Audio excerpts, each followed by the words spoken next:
Watch your thoughts, for they become your words. Bantayan nindo ang mga pag-iisip nindo, kasi yun ang lalabas sa baba mo. Kataramon mo yan. Watch your words, for they become your actions. Bantayan mo ang mga tinara mo, kasi yan ang gagawin mo. Yan ang magiging yung mga gawain mo, no? Watch your actions, for they become your habits. Bantayan mo ang mga pigigibo mo. Matutuod ka kayan. Paulit-ulit mo yan na gagawin. Lalo na pag nasiraman ka. Watch your habits, because they become your character.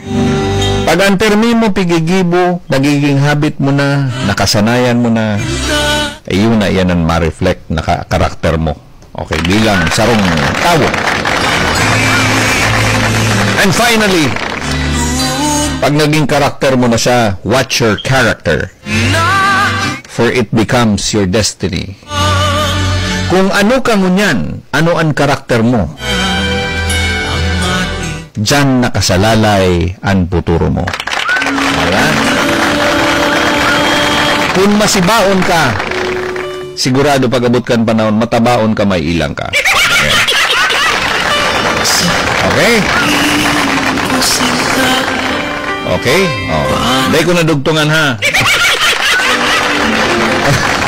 Pero kung tigiriparo mo sa diri mo, you take care of yourself, you watch what you eat. Diba?